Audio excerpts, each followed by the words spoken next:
Hello, everyone, and welcome to Hello Word. I'm your host, Alex, and today's word is auto.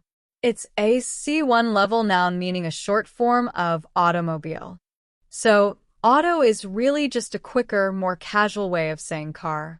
Like instead of saying, I need to go to the store in my automobile, you just say, I need to go to the store in my auto.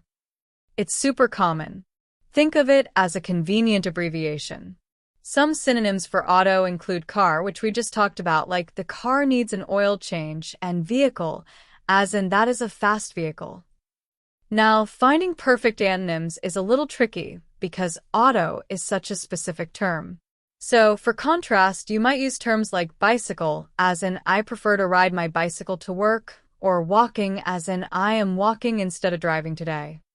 In everyday life, you might hear things like, do you have your auto with you? Or, I'm just going to take my auto to pick up the kids.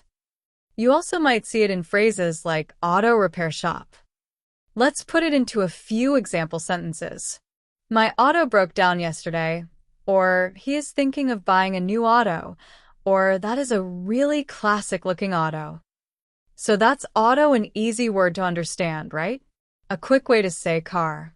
Thanks for tuning in today. Please do subscribe to the podcast and leave us a review. It really helps other people find the show. And we'd love to hear your take. So create your own sentence about auto and share it as a comment under the video.